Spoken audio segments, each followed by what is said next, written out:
3 fois champion d'Afrique, le AFIA FC traverse depuis quelques années une période difficile. Quels sont les défis qui attendent Kerfa la personne Camara? Je poserai l'autre question, est-ce que vraiment c'est la tendance? Est-ce que c'est pour gagner beaucoup d'argent? On verra tout ceci au plus clair avec Kerfa la personne Camara qui va intervenir dans notre émission. Et si tout va bien aussi, on va s'intéresser encore au RPG Arc-en-Ciel. Vous allez vous poser des questions. Ça fait, allez, toute la semaine, depuis lundi déjà, on parle de RPG Arc-en-Ciel parce que de ce côté, ça ne va pas du tout. Il ne faut pas qu'on se leurre. Donc, les conventions de RPG Arc-en-Ciel se poursuivent et font l'objet de polémiques par endroits. À Lola, par exemple, en tant qu'on nous dit, un des candidats à l'uninominal aurait été arrêté pour faux et usage de faux, dit-on. Où se trouve le nœud du problème et quelle est la place réservée aux jeunes dans ces conventions de RPG Arc-en-Ciel? La question est posée sur les GG. Elle, c'est une grande gueule, elle s'appelle Domani et elle est de la jeunesse de RPG Arc-en-Ciel. Nous allons l'interroger dans notre émission. Mais bien avant, nous avons un invité exceptionnel ce matin, Dr Ousmane Kaba. Et Dr Ousmane Kaba est ministre conseiller chargé des questions stratégiques du côté de la présidence de la République, en même temps président d'un parti politique qu'on appelle Parti Plus. Et nous l'accueillons dans ce studio, Ahmed Camara. Bonjour docteur. Bonjour, merci d'avoir donc accepté là. Voilà, j'allais d'ailleurs. Il n'est plus là le Parti Plus. Le Parti Plus est devenu le Parti Moins. Arrêtez. Non, voilà. Il est devenu maintenant RPG Arc-en-Ciel. Ok, donc il s'est fondu en fait. Voilà, donc il est devenu Moins. Voilà. Alors, merci d'avoir donc accepté notre invitation ce matin. Alors, docteur, d'entrée de jeu, d'abord, est-ce que vous pouvez nous planter le décor concernant donc la situation du pays, côté économique, politique, tout ça, puisqu'en tant que conseiller chargé de stratégie du côté de la présidence. Voilà. Sur une vue panoramique.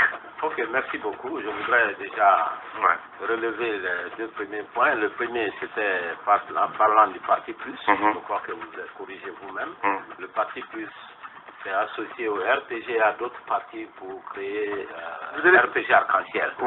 Donc c'est important de le savoir et nous sommes tous dans ce grand mouvement, dans ce grand parti RPG. Et sans regret, docteur, franchement? Non, sans aucun regret. Ça dépend de ce qu'on cherche quand on fait de la politique. Mais vous n'avez pas créé le Parti Plus. Attendez, vous n'avez pas créé le Parti Plus juste pour se fondre dans un président Arc-en-Ciel. C'est votre président de la République, docteur Ousmane Kaba. Non, j'ai créé le Parti Plus parce que je voulais participer au débat. Moi, je ne suis pas obsédé par le pouvoir. Et lorsque je vois quelqu'un qui a les mêmes aspirations que moi et qui a la même politique que ce que je préconise, c'est tout à fait naturel d'aller ensemble, de se donner de la force, et parce que l'union fait la force. D'accord, mais docteur, vous avez des idéaux forcément, et vous pensez aujourd'hui que...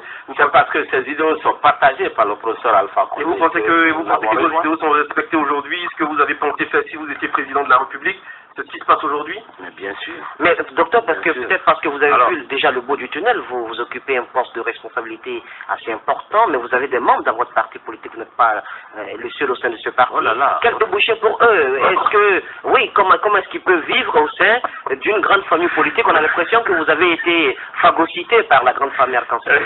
Excusez-moi de rire, parce que je crois qu'on n'a pas du tout la même conception de la politique. Alors, on n'a pas la politique, c'est pas pour chercher des débouchés.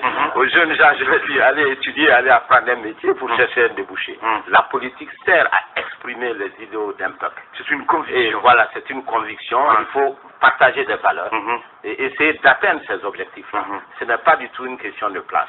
Et en ce qui me concerne, je ne me sens pas du tout gratifié d'une place. La question n'est pas là. Moi, la question que je me pose chaque matin, c'est de dire qu'est-ce que je peux faire pour aider mon pays, pour aider le chef de l'État qui est là à atteindre l'objectif qu'il a assigné. Alors, docteur, l'autre question qu'on pourrait se poser... C'est une conception de la politique qui est un peu différente. Et franchement, pour ma part, la politique, ce n'est pas de l'arrivisme. C'est voir des objectifs et que ces objectifs soient atteints par le pays. Et comme j'ai senti que le professeur Alpha Condé est capable d'atteindre ces objectifs, j'ai décidé d'apporter ma contribution à ce qu'il est en train de faire, de l'aider.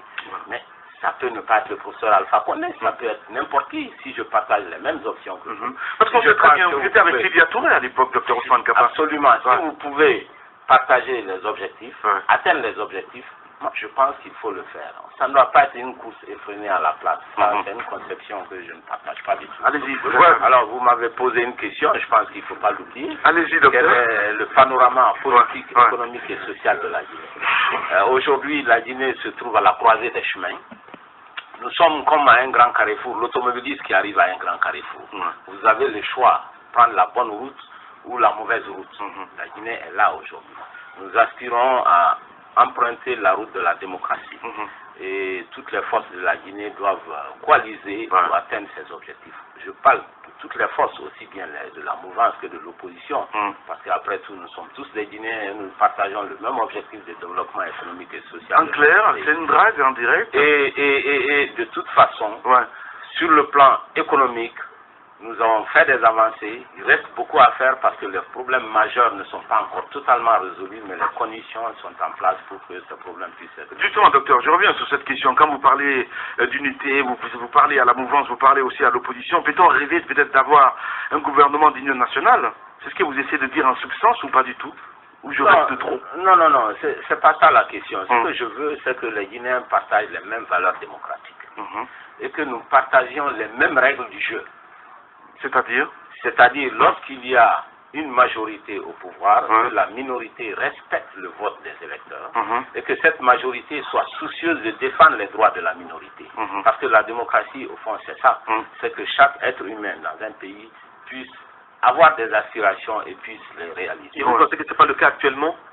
Mais je pense que c'est le cas. Moi je suis très optimiste sur la Guinée. Ne vous méprenez pas. Nous sommes dans un processus d'apprentissage. Imaginez l'histoire politique de ce pays.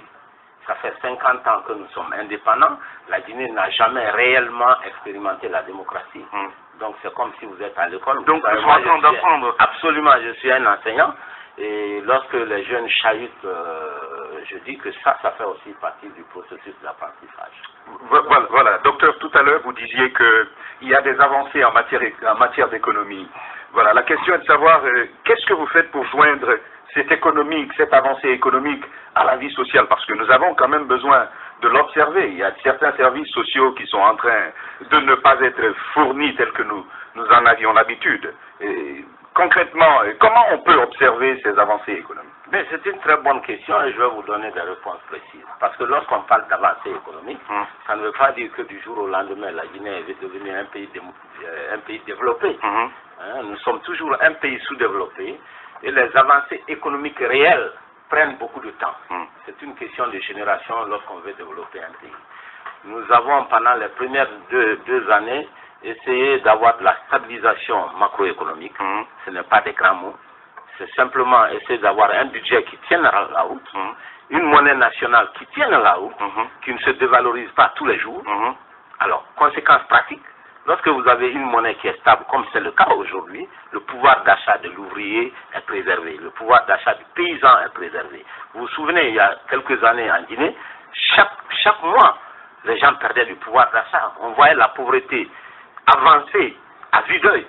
Aujourd'hui, ce n'est pas le cas. Les revenus se sont stabilisés. Les revenus réels, je m'excuse, les revenus réels se sont stabilisés. Je ne dis pas que la Guinée est devenue un pays développé. Ce que je dis, si vous gagnez 500 000, vous pouvez acheter votre sac de riz. Le sac de riz ne va pas augmenter chaque mois. Donc votre pouvoir d'achat ne va pas s'effriter de mois en mois. Et c'est important, parce que lorsqu'on parle de la macroéconomie, les gens pensent que c'est de la théorie. Pas du tout. Si vous allez au marché de Madina, vous allez au marché de Matoto, quel est le prix auquel vous allez acheter votre sac de riz? C'est un exemple, puisque les Guinéens aiment beaucoup ça, un baromètre de leur pouvoir d'achat. Et le pouvoir d'achat des Guinéens s'est stabilisé depuis 2 ans, il faut le reconnaître. Vous parlez de pauvreté. Un chiffre ce matin. Vous aviez, il y a une stratégie de réduction de la pauvreté, donc qui était de 58% en 2010, et normalement ça devrait passer à 56% en 2012. Aujourd'hui, est-ce que vous avez un chiffre concret du taux de pauvreté dans notre pays? Dr Ousmane Kaba, si ça s'améliorait? Oui, mais parlons pauvreté. Lorsqu'on dit pauvreté, on dit exactement la même chose avec 2 mots différents. La pauvreté, c'est quoi? C'est parce que vous n'êtes pas capable d'acheter des biens et des services pour satisfaire de vos besoins. C'est ça la pauvreté.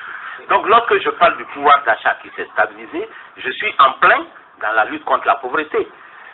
Je vais vous raconter une petite histoire parce que ça me revient à l'esprit au fur et à mesure que je parle. Il y a quelques années, dans les années 2006, 2007, je criais parce que le Guinéen devenait pauvre de mois en mois. À cause de quoi? À cause du franc guinéen qui se dévalorisait tous les jours. La monnaie, c'est le réceptacle du pouvoir d'achat.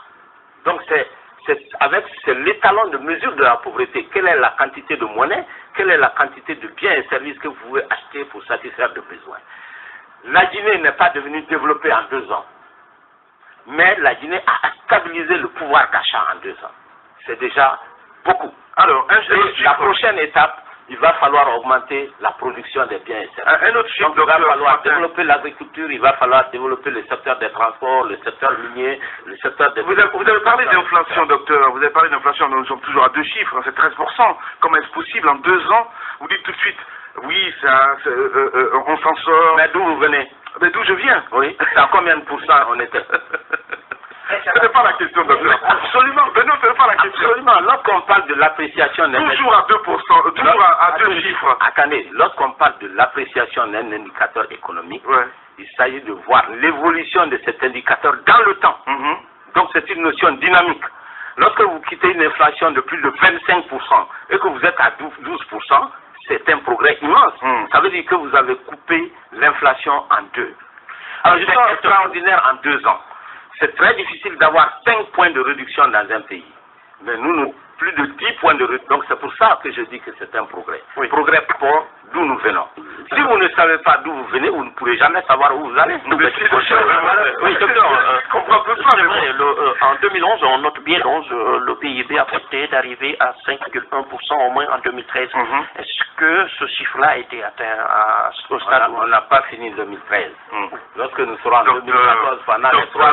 Vous savez, moi je suis... Si vous voulez... Attendez. Vous avez dit... Si vous voulez... Attendez. Allez-y. Il m'a posé une question précise. Allez-y, docteur. On va découdre. Allez-y. Il m'a demandé quel est le taux de croissance réel que nous avons pu avoir en 2013.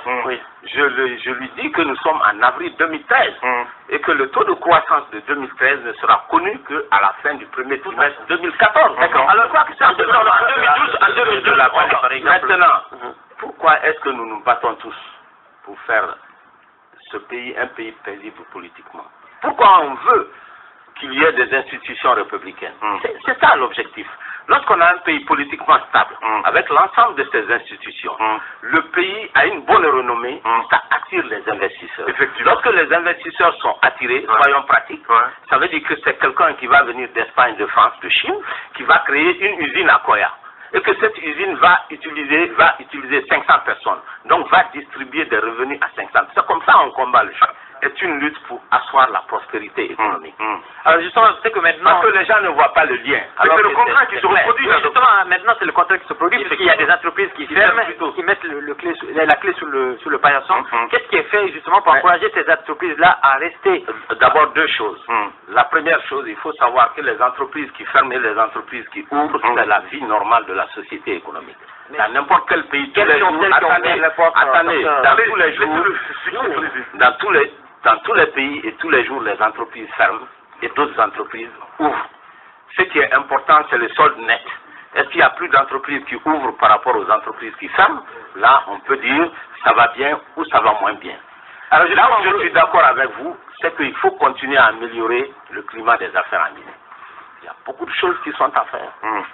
Le travail n'est pas du tout achevé, il faut qu'on le fasse. Mais en même temps, je dis, pour le faire, donnons du temps et donnons de la quiétude aux dirigeants guinéens pour s'occuper réellement des problèmes qui valent la peine d'être résolus. Voilà, invité exceptionnel ce matin sur les GG. Moussa Moïse, on va essayer de toucher à d'autres facettes. On parle de PPTE, Moussa. C'était devenu même votre chanson préférée dans cette émission. C'était devenu le slogan du parti. On y va là-dessus. Voilà, donc moi je pense qu'on a fait le PPTE. C'est peut-être, si on arrive à organiser des élections législatives transparentes, ça va être la cerise sur le gâteau pour le mandat du président Alpha Condé. C'est un acte que tout le monde a salué, l'allègement de la dette, je pense à hauteur de 2,1 milliards de dollars, mais cet argent aurait dû être utilisé, c'est pas de l'argent donné, mais ça aurait dû être utilisé dans des secteurs de développement, tels que les services sociaux de base. Mais ça laisse à désirer. Au niveau de l'électricité, nous sommes encore dans l'obscurité. Au niveau de l'eau, les bidons, je veux parler des bidons jaunes qui continuent d'être assez répandus dans notre capitale. Qu'est-ce qui est fait pour que le PPTE profite au peuple de Guinée?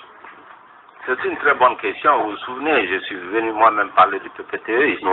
Et si vous vous souvenez de ce que j'ai J'avais dit à l'époque que le PPTE, ça permet à ce pays d'avancer, mais que ce n'est pas la solution à tous nos problèmes. Effectivement, mais vous nous avez promis quand même... alors, maintenant, il y aurait des augmentations de salaire, d'abord, il y a eu des augmentations de salaire. Je suis désolé.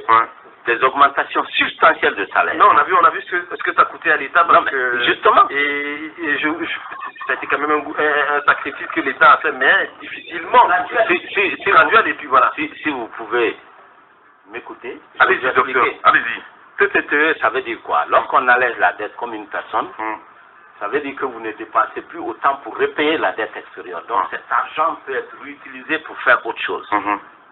Et cette autre chose, ça a été l'augmentation des salaires que vous avez vu au niveau de la fonction publique, une augmentation substantielle. Et après, ça a été la stabilisation de la monnaie, ça a été des dépenses qui sont faites dans des secteurs sociaux. Je suis désolé, si vous regardez le budget de la santé, le budget de l'éducation, toutes ces dépenses ont augmenté en volume année après année, et surtout en 2013 par rapport à 2012. Pourquoi? Parce que nous avons eu l'espace budgétaire à cause de l'annulation de cette dette. Donc faites un effort, nous allons avoir des réunions en dehors de cette antenne parce qu'il ne faut pas ennuyer les auditeurs. Faites un effort de voir les chiffres budgétaires, comment l'argent est reparti. Il y a eu un gâteau supplémentaire qui a été renvoyé aux Guinéens et qui a amélioré le niveau des vies des Guinéens. Là où je suis un peu d'accord avec vous, c'est que cette amélioration n'a pas été substantielle. Encore une fois, c'est tout à fait normal. Le PPTE ne va pas résoudre tous les problèmes guinéens, mais ça va faciliter la résolution des problèmes. Et ça facilite déjà cette résolution des problèmes. L'État met un peu plus d'argent par rapport aux années antérieures dans l'éducation. L'État met un peu plus d'argent au niveau de la santé des Guinéens. L'État met un peu plus d'argent au niveau des infrastructures. Vous-même, vous voyez les efforts qui sont faits. Allez-y, regardez à Bokeh tout ce qui a été fait l'année dernière. Donc, c'est déjà un exemple d'un effort, de l'effort de l'État pour améliorer la vie. Mais puisque ce n'est pas un État riche, il ne peut pas tout faire en même temps. L'année dernière, c'était Bokeh, on s'est concentré pour faire beaucoup d'infrastructures. Cette année, nous allons orienter les ressources vers la région forestière, notamment vers Zéro-Corée, pour faire des investissements importants. Et la prochaine année, ce sera une autre région de la Guinée, etc. Alors, véritable paradoxe, alors que le budget a augmenté au niveau de la santé, mais c'est en ce moment que la situation s'est encore plus dégradée dans nos hôpitaux. Est-ce qu'il y a des comptes à rendre? Que la situation ne soit pas belle dans les hôpitaux, c'est vrai, mais elle ne s'est pas dégradée. Je regrette. Donc, la gratuité de la césarienne, la propriété au niveau... La gratuité de la césarienne est effective. Si vous étiez une femme enceinte, vous l'auriez su. Non, voilà, docteur, je suis pas on va revenir un petit peu sur ces entreprises qui sont revenues un petit peu dans le portefeuille de l'État. Docteur, on prend l'exemple du côté de Cancan. À Bokeh aussi, il y a beaucoup d'entreprises que l'État a repris et l'opposition taxait, par exemple, de l'État, par exemple, de la politique, pardon, du professeur Alpha Condé, de communiste. Je prends l'exemple sur Sylvia Touré, par exemple. Qu'est-ce qui sont devenues ces entreprises-là, docteur Ousmane Kaba? Franchement, je n'en sais rien parce que je me suis pas... Attendez, je me suis pas intéressé au dossier, mais ce que je peux vous dire, il y a des entreprises qui sont revenues dans le portefeuille de l'État qui y étaient déjà, soit parce que la privatisation n'a pas été correcte, soit parce que l'entreprise ne marche pas. Or, rappelez-vous, l'objectif de l'État, en cédant ces entreprises, c'est pour que ces entreprises puissent marcher et offrir des emplois à des Guinéens.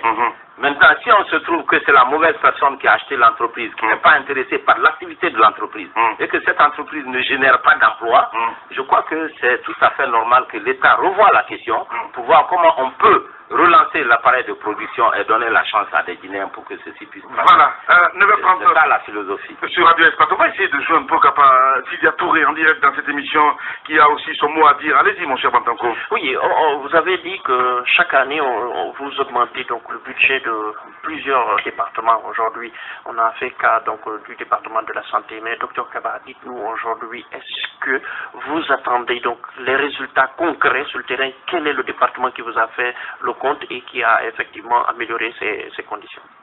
Non, mais à ce stade de l'année, on ne peut pas tirer un bilan. Je rappelle encore qu'on est en avril. Mais ce qui est sûr, c'est que le budget a augmenté. Beaucoup de départements ont été financés et que les conditions de travail s'améliorent dans ces départements. Parce que le ministre des Finances et le ministre du Budget ont eu des instructions très claires du professeur Alpha Condé de relâcher un peu la contrainte. Bien sûr, de garder les équilibres budgétaires comme cela a été l'objectif retenu, mais en même temps, de laisser l'économie travailler, de donner des moyens aux différents ministères. Bien. Et ces ministères sont en train de travailler sur le terrain. Voilà, allez, nous avons Sida Tour en direct, mais je vous laisse continuer. Grande gueule. Monsieur Touré, bonjour. Bonjour, je ne vous entends pas très bien. Hein, nous allons essayer de parler un peu plus fort parce qu'on parle économie et quand on dit économie, il y a des espèces sonnantes et trébuchantes. Ça fera du bruit. Alors, nous avons en studio Dr Ousmane Kaba, produit de l'université d'Ava, si je ne me trompe pas. Il connaît beaucoup l'économie. Vous avez dit que ouais, c'est pas grave. Donc, également, Sida Touré, vous connaissez la chose économique. Il a dépeint un peu notre économie nationale. Est-ce que vous trouvez que c'est aussi rose que cela? Écoutez, merci. D'abord, je veux saluer Ousmane Kaba, qui, comme vous savez, a été mon ministre de l'économie et des finances. C'est un garçon brillant, extrêmement compétent, et d'ailleurs, je le vois à ce qu'il vient de dire. Il vous a fait un très bon cours d'économie sur ce que ça devrait être. Tout le problème, c'est que cela ne correspond pas à la réalité, et il sait pourquoi.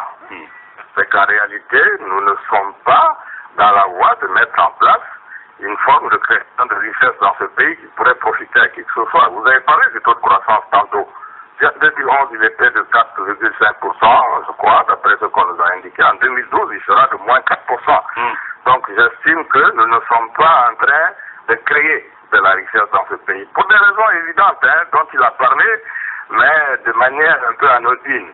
À savoir, on a une administration qui n'est pas compétente, et qui actuellement n'a pas des fonds qui sont mis en œuvre. Mais deuxième,